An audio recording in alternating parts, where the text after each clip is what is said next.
Good evening, everyone. My name is Rita Brooks, and I'm the Exhibitions Department's budget administrator. I've also coordinated the Field Museum's Black History Month program since 2020. And this year, I'm sharing that responsibility with Bethany Johnson. And we'd like to welcome you to our 2023 virtual conversation.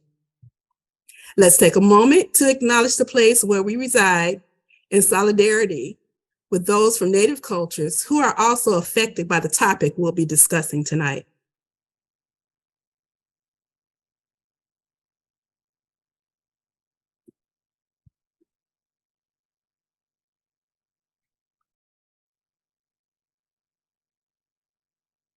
Missing loved ones.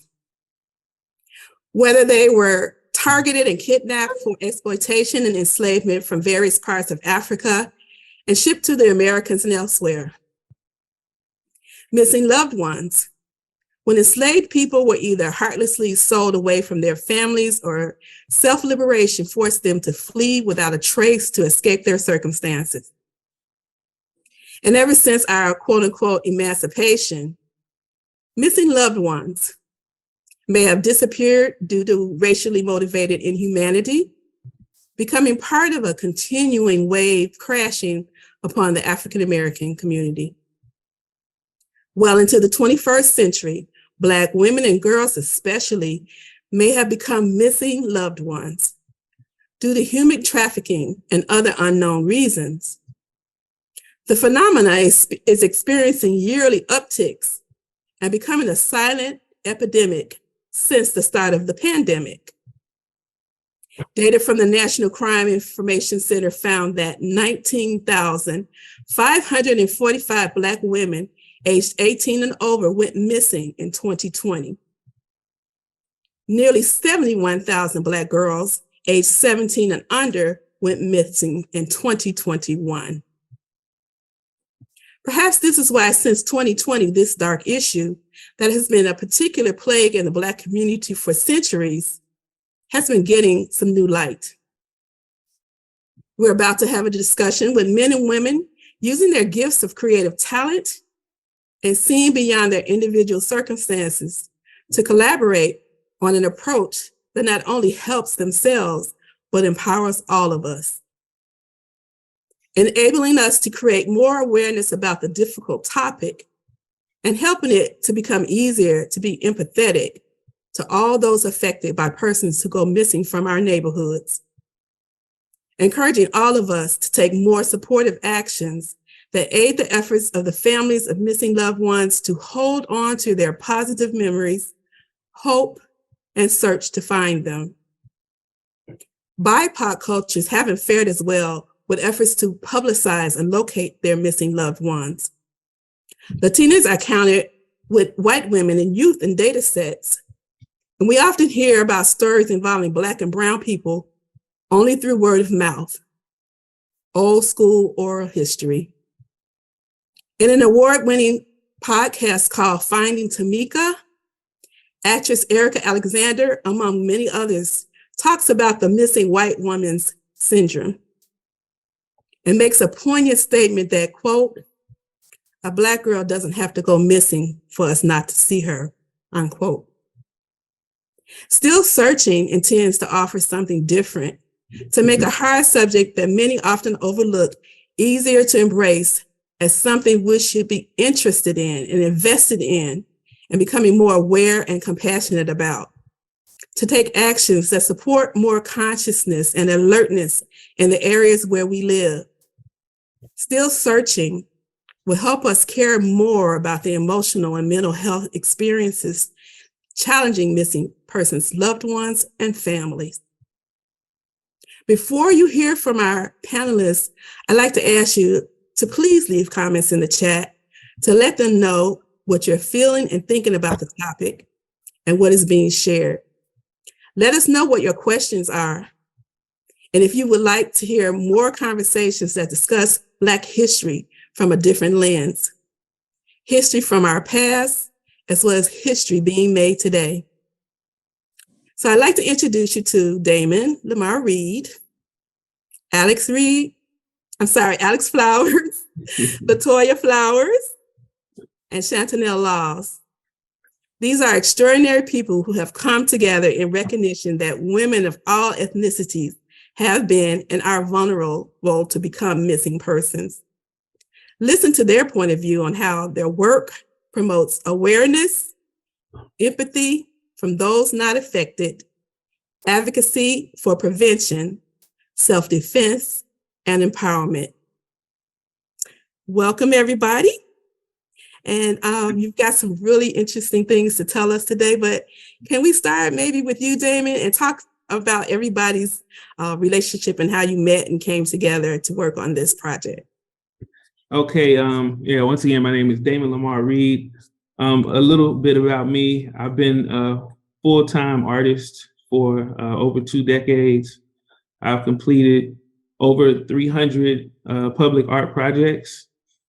And I always wanted to, create art that was uplifting and that was, inspirational. So about, a couple years ago, 2-3 years ago, my mom posted a news article about my aunt and my 2 cousins who were murdered in 1982. And the thing about it is that case was never solved. The murderer was never found. So, I was just kind of researching that, looking up information. And from there, I started looking up information about unsolved crimes. Then I saw how it was possibly a serial killer in Chicago. A lot of women getting murdered around Washington Park. It was the same time when the Kanika Jenkins case was happening. People were talking about, all that stuff. And then I saw how many Black women were also missing in Chicago. So I really thought about what could I do as an artist to, what can I bring to the table as an artist? So I was talking to my wife and I thought I like to call it a God idea, not just a good idea. But so I decided to do these portraits.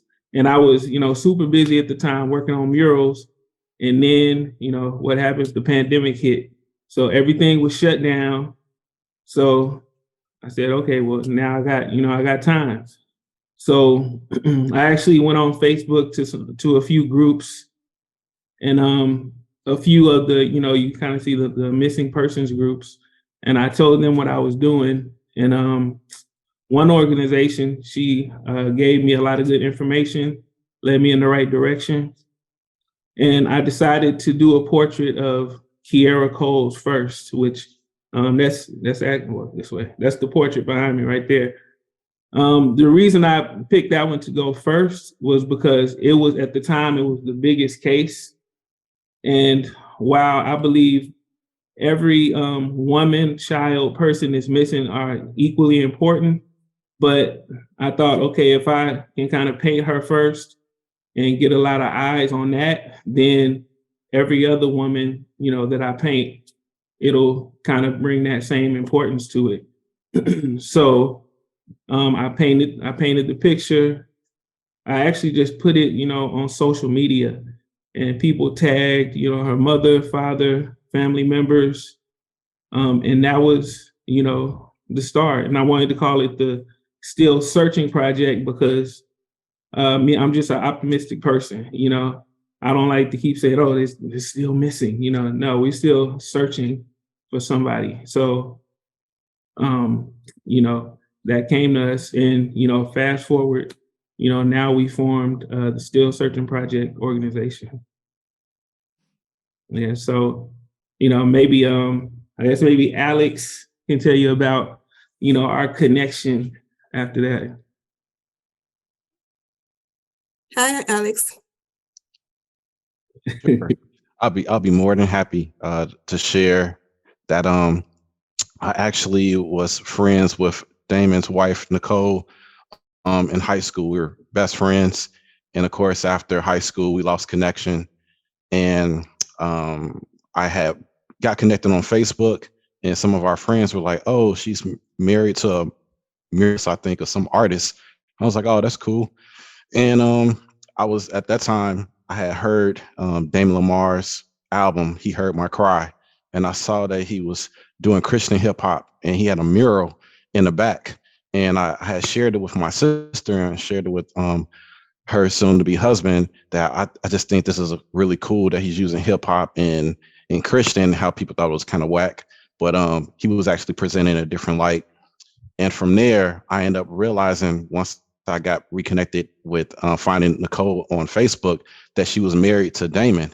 And I was just like, small world, how that happens. But I was already sharing his work and sharing his music. And then when I saw that he was a muralist, it just all made sense. But then he started sharing about the Kiera Coles painting and mural. And I immediately sent my sister a message and was like, we need to contact Damon quickly because many people are reaching out to him regarding his work. And thankfully, Damon reached back to us and he gave us a chance. Toya had a relationship with Cartemquin being an intern there. And we put together a actual submission for a grant with Hulu. And quickly, my computer actually crashed like the day before the application was due. And I was just nervous, thinking I was going to get killed by my sister.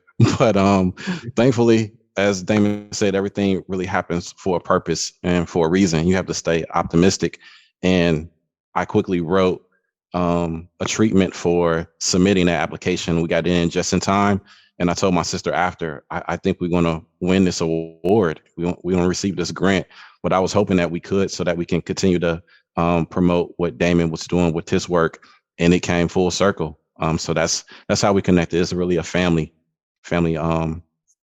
opportunity for all of us. That's great. What is your background again? You have a hip hop kind of relationship, so you can see it. Yeah. So my company, Brainstormology, is an edutainment company. We're introducing the kids to hip hop through music and with STEM, showing how both are equivalent. So this work with Damon, it speaks to how artists can utilize their skill sets to tell many different story narratives that doesn't always be presented by the news or by the media, particularly within hip hop. So that's how we're utilizing hip hop to share about how we cope with different events that happen in our lives, for sure. And then we have Latoya, who is our colleague at the Film Museum. So real proud of you, glad to be here. And tell us more about your background and how you and Alex worked together to put this together. Sure. So my position at the Field Museum is the senior multimedia creative. So I create all of the media that you guys see in the exhibitions. But my relationship with Alex, like he introduced me to Christian hip hop in like the mid 2000s. And so I was new getting into it, and he recommended I listen to Damon's album, and I fell in love with it. I was like, this is like amazing. I never heard anyone flow in this kind of way about God. So I was hooked like instantly. But fast forward a few years, like my brother was like, did you know Damon does murals? And I'm like, what? Like he does murals and he rap, like it's like crazy, a crazy combination. And so I just followed his work for many years. And I remember approaching Damon a long time ago about doing a documentary. Like our schedules just never aligned. Like we were just too busy. We couldn't get on the same schedule. So, I just, took it, let it sit for a side. And I was like, okay, we'll work together at some point. And when Alex mentioned about the still searching murals that he created, I was like, okay, like definitely let's talk to him. Let's find out what he's doing.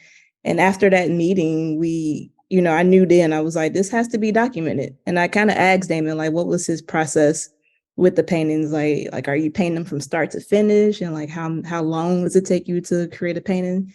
And I was like, can I just come to your studio one day and watch you paint? Maybe we can start from there.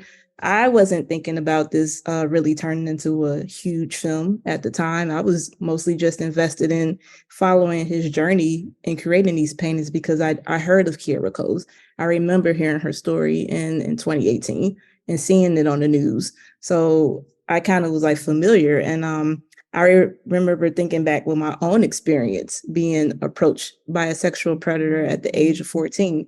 So that was another way of how I connected with what he was doing, because I'm like, I could have been one of those girls in his paintings, you know, like my situation was very close to how a lot of these girls went missing. And so yeah, so fast forward now, we're here. And like Alex said, he wrote a treatment for Cartimquin Films in their Hulu Accelerator program. And that's what we applied to. And I personally didn't know if we would get it because it's so competitive. I knew so many different filmmakers were applying for it. So I was like optimistic, but a little nervous. But Alex kept saying, yeah, it's going to happen. It's going to happen. And then it happened. And then I'm like, oh, shoot. Like, all right, now we really got to make a film. And after presenting it to Hulu, they were the ones that were like, this is a bigger subject. This is a bigger topic. What if it's a feature film? What if it's not a short? And I'm like, okay, like, I didn't think of it that way, but yeah, let me look into it. And so now here we are. We're making a feature film about this topic. And I'm excited to be on this journey with Damon, with Chantanelle, with Alex. I'm proud that I get to meet a lot of the families that are victims, you know, of this terrible thing that's happening in our city and across the country.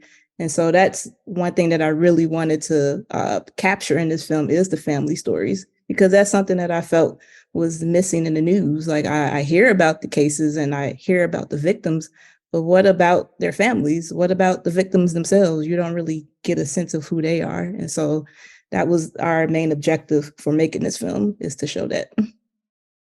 Yeah.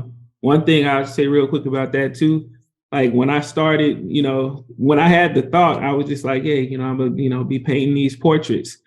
And I myself, I didn't think about the family, you know, aspect. I didn't think about forming relationship with families, you know, like now I text with Chantanelle and like several other families, like we built like a relationship in a community.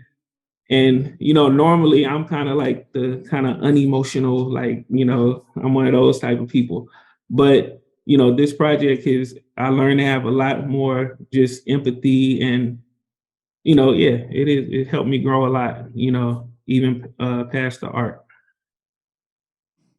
Okay. That's very important. Now I'm going to talk to Chantanelle Law. And as I won't say you're a victim, but as a person who has lost a loved one, has a missing loved ones, we would definitely want to hear your perspective. Okay, I'm Chantanelle Laws, and I'm the mother of missing Jerica Laws from Park Forest, Illinois. Jerica's been missing since August 17th of 2015. And I'll start with our story, Damon, if that's okay. Yeah. I'm on Facebook, but I'm not really on there that often. So Damon has sent me a message, and I didn't even have Messenger on my phone. And someone else said, we sent you a message on Messenger. So I downloaded it, and the first message that I saw was Damon's. And he was introducing himself via inbox, saying what he did, you know, painted murals of missing people. So he asked me if we could connect, and I said, absolutely. And he actually showed me a picture of my baby.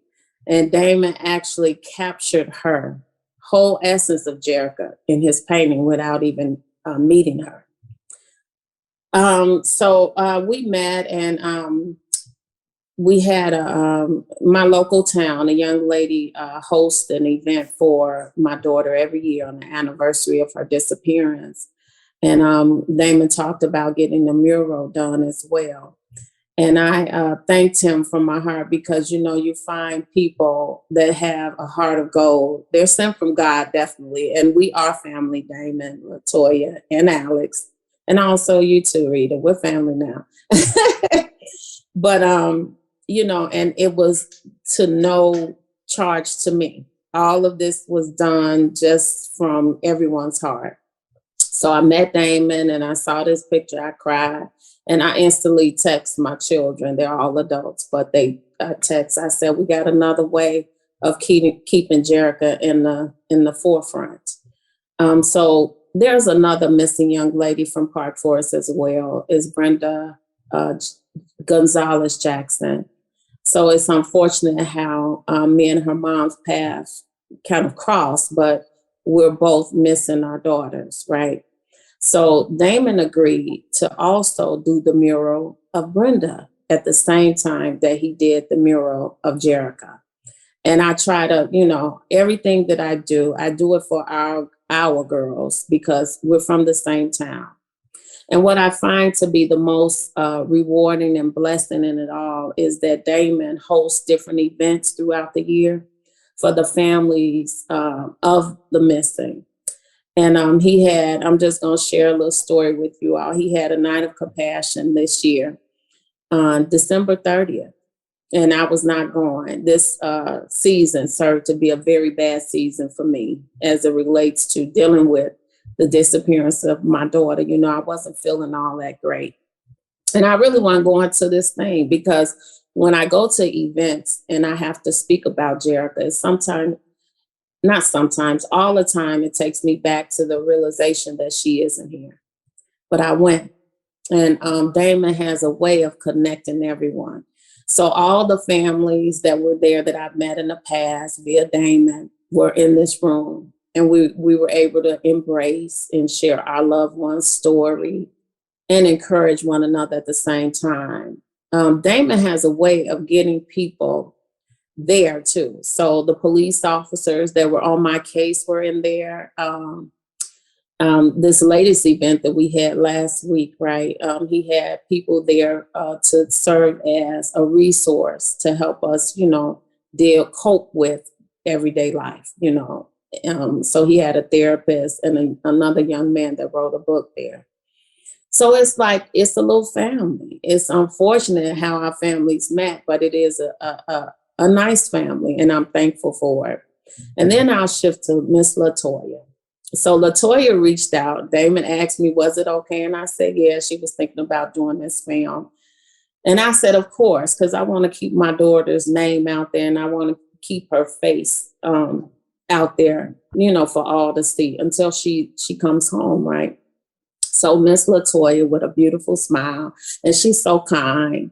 She makes you feel at ease. But I did my segment of the documentary about Jerica, right? And just talking to her, most of the session was crying. We were just crying. We were trying to get through the documentary, movie. But what I want to share with you all is that, I'm really thankful that you all have crossed my path. I really am. I actually volunteer with Community United Effort to assist other families that's going through the same thing that I am. I don't know what made me do it. It's just that I feel that it's a reason behind everything. I don't like this at all, but I think my purpose is to help somebody else through. When you feel like you can't make it, there are times where you feel defeated and you can't move or can't function. But when you have those moments where you get up and do what's best for your baby and continue to try and find them. So meeting you all, and then this opportunity, revealed itself. And it came via Latoya, and I was able to meet Alex and Rita, right? And it's just like a family feeling. It feels, I know it's family, not it feels like, it is family. And I appreciate all the work that you all have done for us, the families of the missing. One thing I would like to say, though, it takes a real toll on the families that's going through, especially when time has passed. Because you think the worst, but then I always reel myself back in by saying I have no evidence of otherwise. So I'm going to think the best. We just want our family home, but my kids are affected. The families are affected. Anybody that was tied to Jerica is affected. All her friends, her teachers, and they reach out on Facebook quite often. But I'm really thankful for Latoya, this platform, the Film Museum, Alex and Damon for really keeping our stories in the media. And you have that gift too, to keep people engaged, to get them re-engaged when we think they've long forgotten.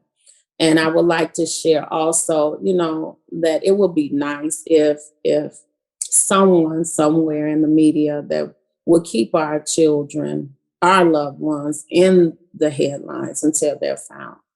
It would be nice to have a special task force. We have the Cook County Sheriff's Missing Task Force that's working on the case. But of course, resources are a problem. And that's really pretty much everywhere, right? We go and there's help wanted signs everywhere. But this is an epidemic with our Black girls, and it needs its due justice. And it's time to go away from the old school oral history, as you said, right? It's time to put boots on the ground and there be some action. But the action did start with Damon and Latoya, and I'm appreciative. And thanks, Film Museum. Thanks. So Damon and Latoya, you can maybe tell us a little bit more about your experiences so far, and not just working with Chantanelle, but other families who are missing their loved ones, and some of the things you're doing, the other murals and things you're working on throughout the city. Yeah. I know one thing that I would say, and when I started doing the project, was one of the main missions, is Chantanelle kind of hit on a little bit, is like gaining media attention for the families. So, some of the other families, it hadn't been a story on the news in like years, and then, when we did an event, and we'll do like the community day, which we kind of call a community mural day. So we'll invite the family and friends out. We'll invite the community out. We'll invite the media out. And everybody will get to paint on the mural. And then me and my assistants will finish it up. It's typically like a 4-hour day. And then we'll have the press conference at the end. So just doing that, we've been on several news stations, had several write-ups from different newspapers. And like I said, just getting that, I look at it as I'm like that pebble, when you throw that pebble into the ocean, and it just kind of creates, that ripple. Because a lot of people will say, oh, hey, did you paint something? And then, she was found. And actually, well, what's great, because I was talking to the Cook County Sheriff's Department, I think either 3 or 4 of the portraits that I've done, they are no longer missing.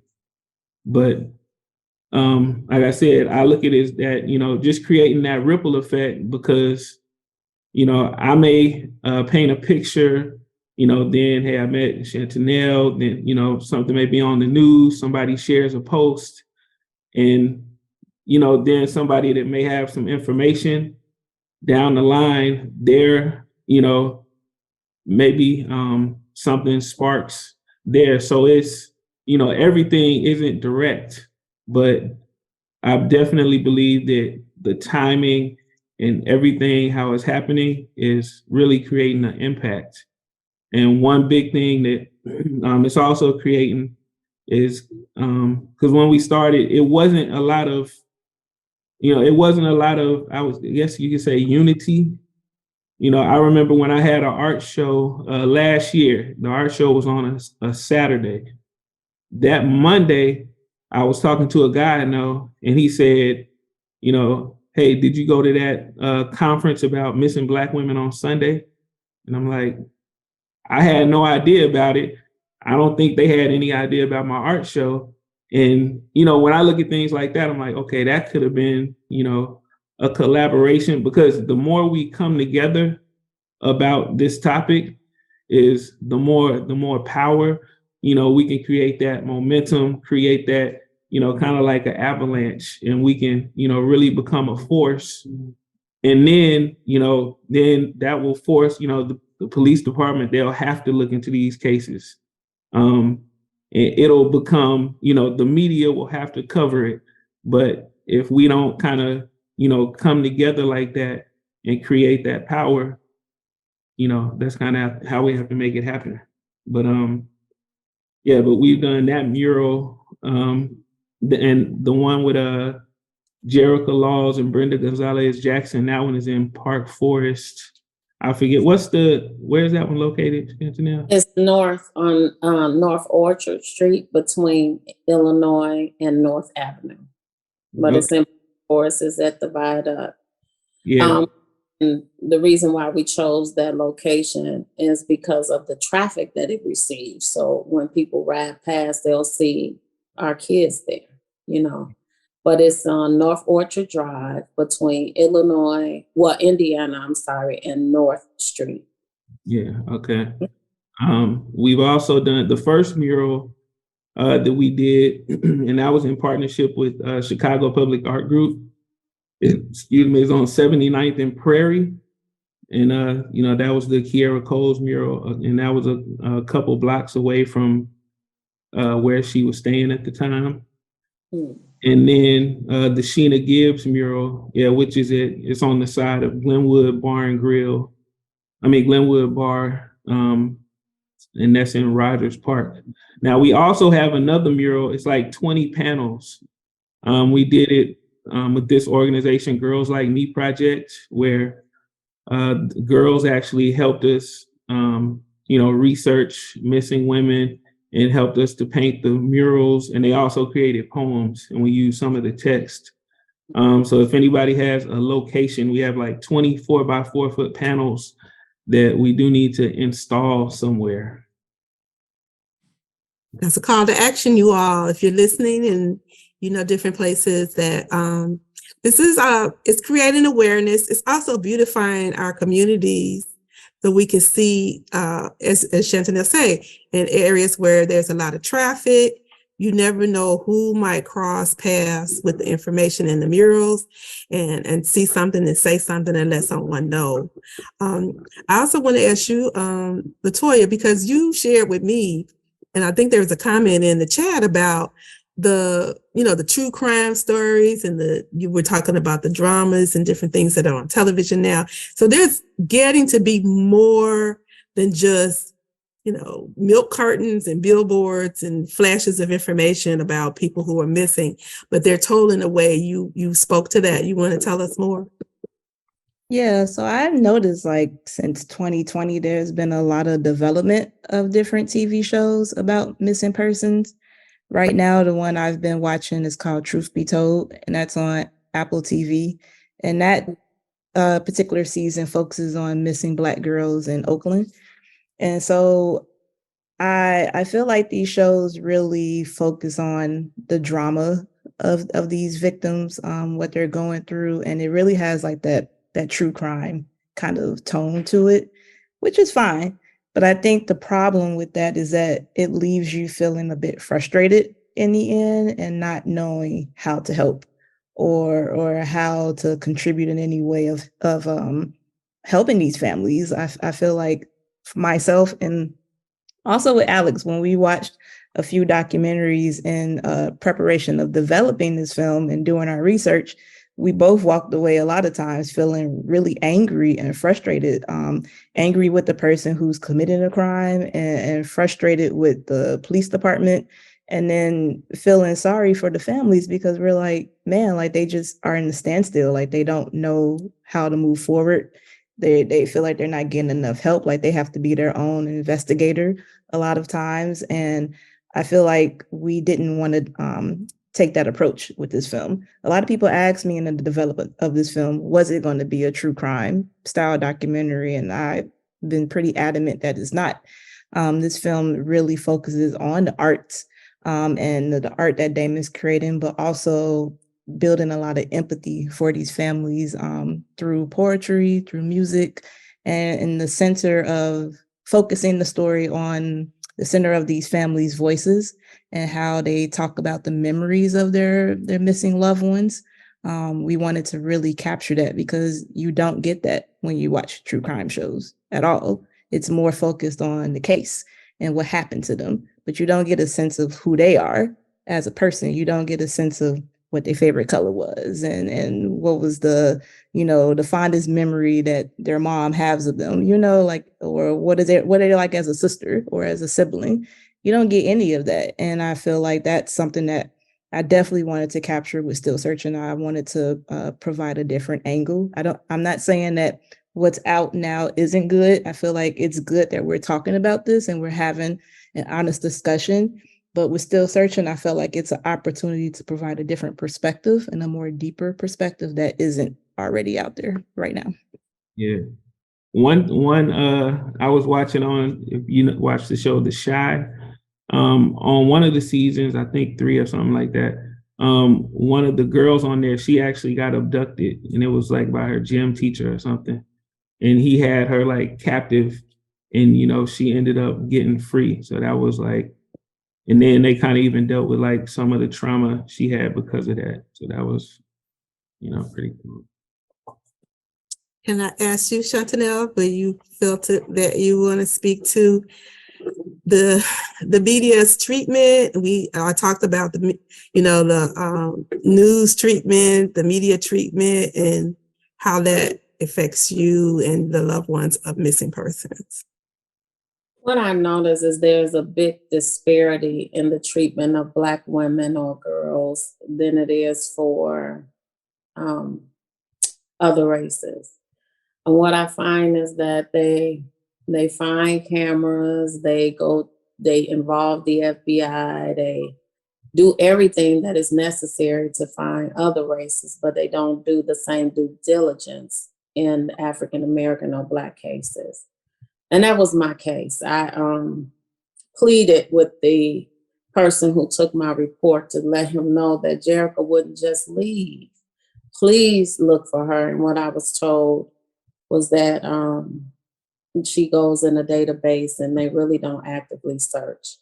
That she's an adult, and it's sad they form these they have these pictures painted in their minds, in my opinion. And again, this is my opinion, of Black girls when they go missing. He says she's grown, she can leave if she wants to. She might be with a boyfriend, totally opposite of Jerica.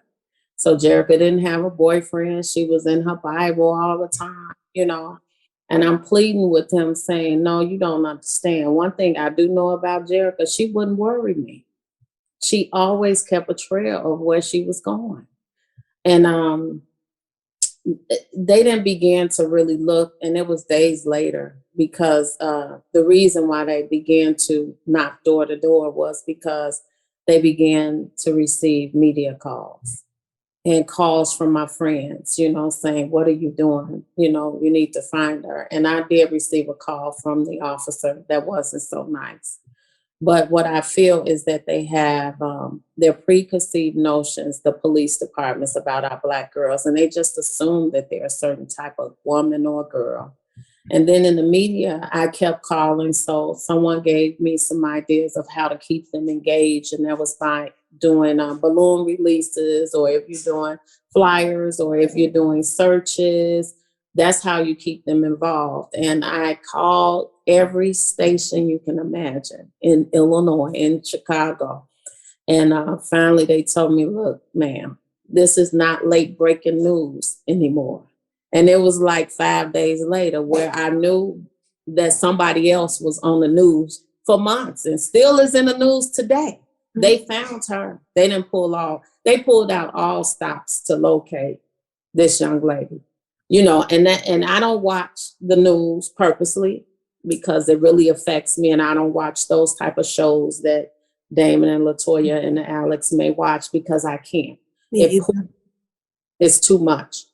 But I really would like for them to do the due diligence with our girls too. Our kids, whether adult or baby, they're somebody's child. And then in my opinion, and this is just my opinion, the police in my area, they're understaffed. They don't have the resources, And then when I asked for the FBI to be engaged, because I'm desperate, it's my emergency and my desperation, but it was as if it was a regular day for them. I asked for the FBI to be involved and was told it wasn't CSI. This is not CSI. And I pleaded, and I even when I get new detectives. So what I do is they're probably on the call, but whatever. I ask them a question that I know the answer to, that a previous detective gave me. So if I get a new detective, I ask the question that I know the answer to. But I have so many questions that haven't been answered. So I ask them a question that I need an answer to. And what lets me know that they're looking at my case if they come back with the same answer as that previous person. But how about this? My new detective I have on my case now started in June of last year. I waited until August or September to reach back out because I hadn't heard any answers to the questions that I provided to her. And the response was, I haven't had a moment to do that. And this was September. Waited till October. Same questions. Have you been able to look in her case? Can you give me the answers to the question I asked? I still don't have an answer. And it's February, it's the end almost of February. And what I find is that when you escalate, you're escalating in the department. So the escalation doesn't go anywhere. And then I went outside of the department because I want to know who governs the police. I need answers. And I even typed an email to the police chief and said, look, I understand you all have a tremendous load. My workload at work is hard too. When I get cases on my desk or projects, the answer could never be nothing. No answer at all for a year. I have to answer to that. But what I find is that there is no accountability. I went to the previous mayor, the current mayor that we have now, the village trustee. That detective still has not answered my question. When a missing person goes missing, whether she's Black or white, or if it's male or female, that's somebody's child. They deserve the due diligence to be looked for because somebody is hurting. Their heart is aching. They want their baby home. Why can't the same resources we use for other races can't be used for our girls? The pictures that you have of them are not totally true. Then again, they may be, but people deserve to be looked for, right? Yes. Don't paint your own picture and tell my baby's story when you don't know it. Just find my baby. So I'm very passionate. And I told my detective, I said, I don't care until my last breath, till I'm dead. Mm-hmm. Every month, I'm going to send an email. You may not answer me. You may not be held accountable by your upper in rank there at the police station. But Chantanelle Laws is not going away until Jericho Laws is at my house. So every month, I'm sending an email. I may not frequent the police station like I used to because I used to have to catch them and coming in because they behind locked doors. So they can say they're not there. How insensitive. Call it, it's Miss, they know my voice. They know my voice, but I'm not giving up. And it'd be nice if they had a place or a platform besides social media where we can be in the forefront of media coverage until we're found, and that's not, they don't do it. CNN, they might cover it for a day and that's it. But you'll see videos of other folks for years. And then it's always this, and I'm going off beat, but they have to rule out the family. They feel sometimes, and I was told this, that the family could be the ones that did something to the loved ones, right? So they interrogated all of us, but the buck stopped with me. They brought cadaver dogs to my house, and that's the most hurting thing. And then when you find that my baby is not here, you don't bring the live scent dogs to go find her? That's it? What? That's the most hurting thing ever. Now I understand you need to rule me out, but when you rule me out, go find my baby. What's the problem? And it always circles back to me or my family, and I'm like, have you checked this? Did you check this? Because I want to know what date, and I haven't gotten a straight answer. What date did her phone last ping, and where was it? I've gotten conflicting answers.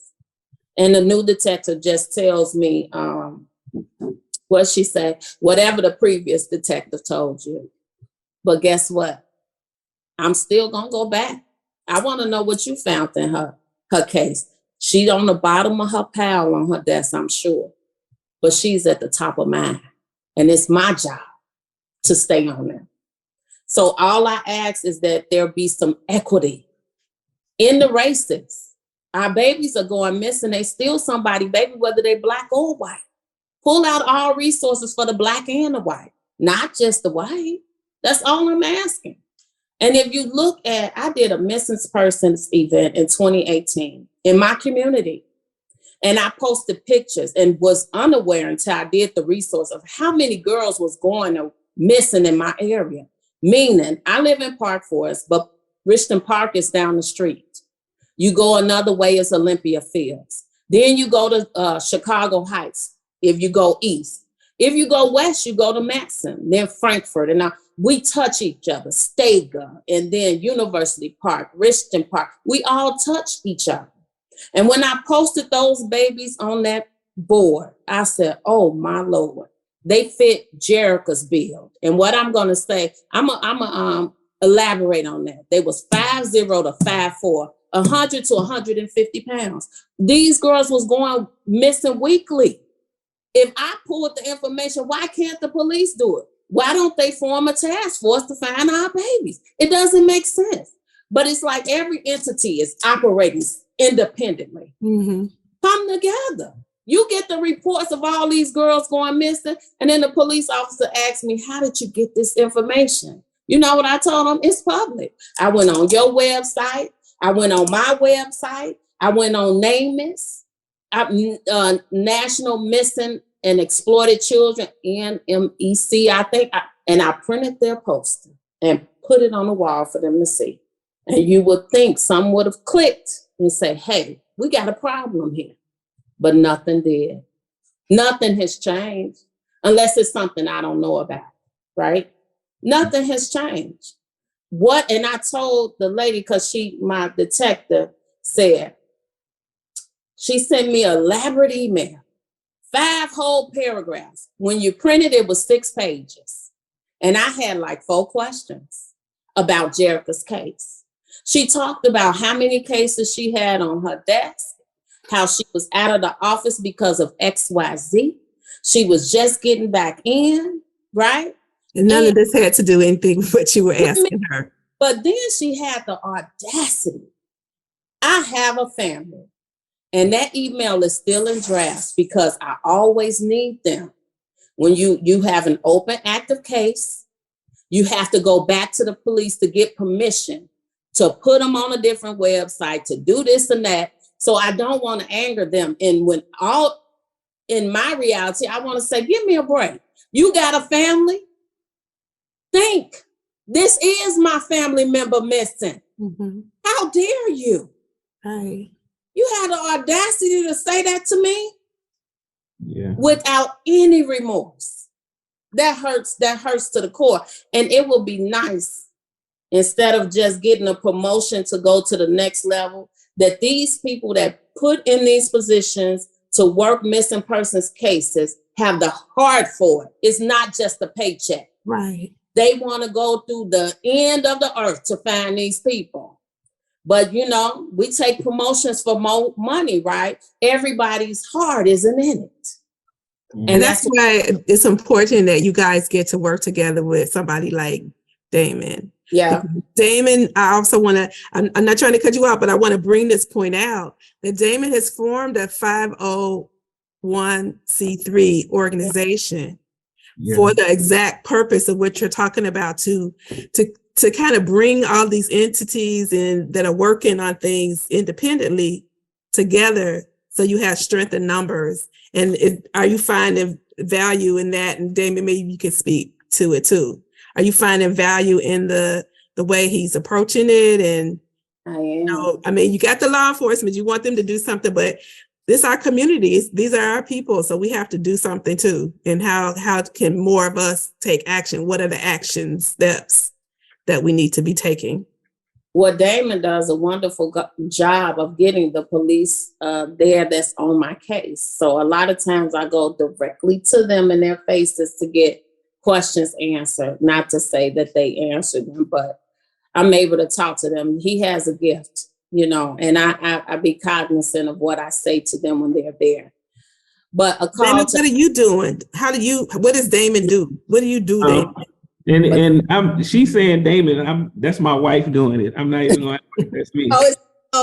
My wife is like the best, communicator and influencer out there. So, she said, hey, we need to have this event, that event, she'll call up the people. And I do kind of, I build up some of the relationships, but I'm not the maintainer, So yeah, she's planning different events.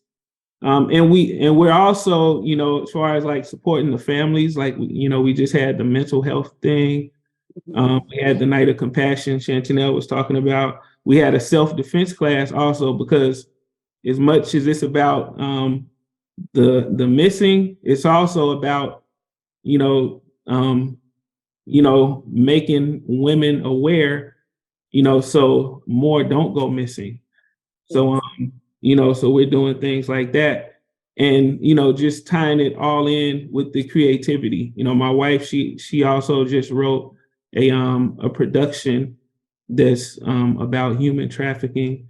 So yeah, we have a lot of things. We're going to be having an event every month for the project. So yeah, if y'all want to, help out, you can go to the website, get on our mailing list, and then, so you'll know about the events. You can follow me on social media at my name or at Still Searching Project.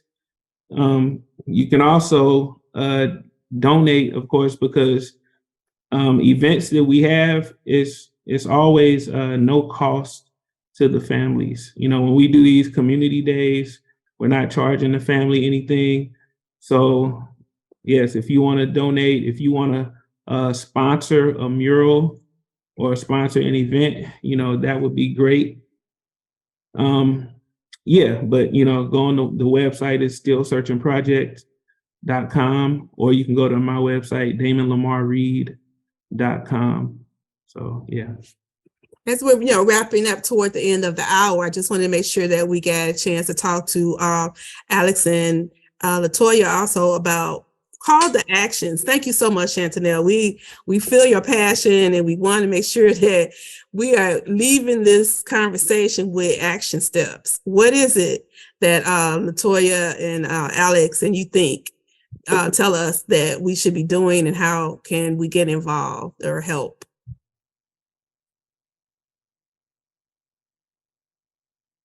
Latoya? You muted. Yeah. Alex can jump in and start first, then I can come after him. Sure. As was said before, going to the website, helping to share these stories today, the presentation, sharing it with your friends, your family members. Someone knows something, someone has seen something. The more that we can keep the families out in the media, social media, the news, the more likely will help bring more answers to the families. And altogether, we're just trying to use the arts to actually share these stories. So once again, they're not just individuals on mill cartons. They're just not individuals that we see on the back of newspapers. Go to the murals, see the amazing work that Damon is doing to share and bring more awareness to the families. And then I would say for the Still Searching documentary, definitely support this film. This film features a lot of stories that's in Damon's paintings, mostly almost all of them, and also donate to the film. We're currently in post-production, and so we still are taking funds to make it to the finish line. You can also join our email list to follow the progress of the film, upcoming screenings. Our goal is to have this film completed by January 2024. And so throughout the year of 2024, it will be in your film festivals. There will be local screenings here in Chicago. And so definitely if you sign up for our email list, then you'll be able to get first dibs of that information when it comes out. And then also follow us on Instagram. You can get a good behind the scenes of how the film is coming along. I do post a lot of behind the scenes snapshots, and just really try to inform our public and our audience about this film and the progress that we're having with it. Yeah, and what I didn't say, which everybody can do, when you go on our social medias, share the post. Every week I'm either posting about a new portrait or posting about, kind of reposting a portrait that I did of a woman or a child. And you can just go and reshare that post. And like I said, that's helped, that's helped spreading, because the biggest media is social media right now also. 2 questions, Damon, I want to quickly get in here before you leave. Someone is asking 2 very important questions. What's the best method to get murals approved for whatever location that they can find for them? And then I thought this was a great question, Chantanelle, your passion.